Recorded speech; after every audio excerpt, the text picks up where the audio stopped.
Today, we're going to follow the journey of a crypto user we'll call Alex. See, Alex has some crypto, but wants to do more than just let it sit there. This is a journey into the world of DeFi leverage, a place where the rewards can get seriously amplified, but, as you'll see, so can the risks. But before we even get into the how, let's start with the why it's so tricky. This quote from a real DeFi user on Reddit, it just says it all. The strategy itself, it can seem pretty straightforward, but it's the constant, nerve-wracking vigilance that becomes the real challenge. And that's the central tension we're going to explore. So, what's the big deal with decentralized finance anyway? Well, the core promise is pretty revolutionary. You can become your own bank. Your assets don't have to just sit in a wallet collecting dust. They can be put to work generating more value, all without asking a single traditional bank for permission. This is the fundamental question that gets Alex started. It's really the essence of leverage, right? Instead of just holding, say, $1,000 of Ethereum and hoping its price goes up, what if Alex could use that same $1,000 to get exposure to $2,000 worth of Ethereum? Or maybe even more? Okay, so to jump into this world, Alex is going to need a very specific toolkit. We're not just logging into a regular bank website here. Everything, and I mean everything, starts with a digital wallet. That's your key, your passport, your entry ticket for interacting with the blockchain. And right off the bat, Alex faces a huge security choice. You've got your hot wallet. Think of it like a browser extension. Super convenient for daily use, but its keys are online, which makes them a bit more vulnerable.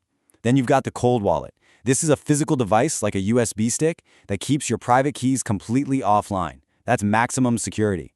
You can even connect it to an interface like MetaMask to sign transactions, which gives you a really nice blend of security and usability. All right, with a wallet secured, Alex needs a place to actually do stuff. For this journey, the choice is Aave.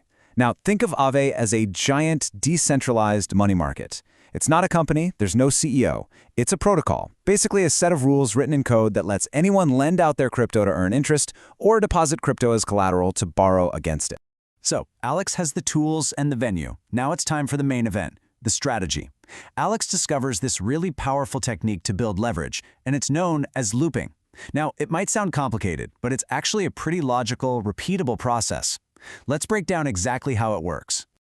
Okay, here's the play-by-play. First, Alex deposits $1,000 of ETH as collateral. Now, the protocol's rules say the loan-to-value, or LTV, is 80%, so Alex can borrow $800 of a stablecoin called USDC. That's a crypto that's pegged to the US dollar. Then, and here's the really clever part, Alex takes that borrowed USDC and immediately swaps it for more ETH, and then deposits that new ETH right back into the protocol as more collateral. You see the loop? You can just keep repeating this. So, after doing this loop just twice, Alex's initial $1,000 position has completely transformed. Alex now effectively controls $2,440 worth of ETH. That's 2.44x leverage. What that means is for every 1% the price of ETH goes up, Alex's position gains 2.44%. But of course, that blade cuts both ways. To really get how this is possible, you have to understand the rules of the game. The first one is loan to value, or LTV. This percentage is super important. It dictates exactly how much you can borrow. So if ETH has an LTV of 80%, for every $1 of ETH you put in, you can borrow 80 cents worth of something else. This is the protocol's first line of defense against risk. The next key rule you gotta know is the liquidation threshold. This is always a slightly higher percentage than the LTV, and it acts as a critical safety buffer for the protocol. If the value of your debt ever crosses this threshold compared to the value of your collateral, your position is in serious danger. Think of it as the tripwire.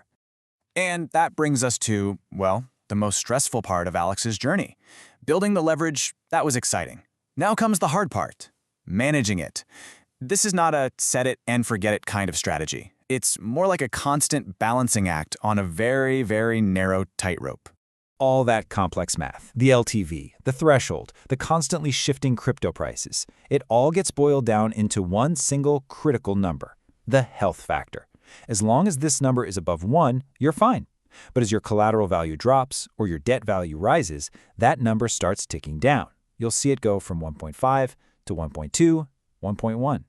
If it ever hits 1, your position can be liquidated by anyone on the internet. And the only way to fix it is to either add more collateral or pay back some of the loan, which is really tough to do when the market's crashing. And hey, we're right back where we started. That Reddit user wasn't kidding. The sheer anxiety of watching that health factor, especially when the market is volatile, that's the real game. It demands constant attention because the market doesn't sleep. And believe me, neither does your risk. Behind the scenes, protocols like Aave are running these incredibly sophisticated risk models. I mean, look at this. They're assigning risk grades to assets based on things like their market cap and, crucially, their normalized volatility over on the far right. They model thousands of scenarios to keep the whole system solvent. But for Alex, for the user, all of this complexity is totally invisible. It all just feeds into that one, simple, terrifying number, the health factor. So what does liquidation actually mean? Well, when your health factor drops below 1, the protocol automatically puts a chunk of your collateral up for sale at a discount. Anyone, literally anyone, can come in, repay a piece of your debt, and claim that discounted collateral as the reward. And just like that, poof, your leverage is gone and you've lost a big piece of your initial capital. So let's just say Alex manages to navigate all the volatility, keeps the health factor safe, and even decides to close the whole position for a nice profit. The journey's over, right? Time to celebrate? Well, not so fast. Just when Alex thinks it's all done, another, much less obvious challenge pops up. There's a common misconception, especially for people new to this space. They think that because this is decentralized finance, it all exists in some separate digital world, totally free from boring real-world rules like taxes. And let me tell you, that is a very, very costly mistake to make. You might be pretty surprised to see just how comprehensive tax authorities are getting. If we just use Australia's rules as an example, nearly every single step Alex took is considered a taxable event. Remember that swap from USDC to ETH? Yep, that's a capital gains event. Every single transaction in that looping process triggers a tax obligation that has to be calculated and reported. And here's the real catch. The responsibility for tracking every single one of these transactions falls entirely on you. You need to record the date, the assets you traded, the value in your local currency at that exact moment, basically everything. The freedom of being your own bank comes with the very real job of being your own accountant. It's actually why a lot of users end up turning to specialized crypto tax software just to make sense of it all. And that's really where Alex's journey leaves us. The power of DeFi is absolutely undeniable. It offers these tools for capital efficiency that, not too long ago, were only available to the biggest financial institutions in the world. But all that power comes with an equal and maybe even greater measure of responsibility.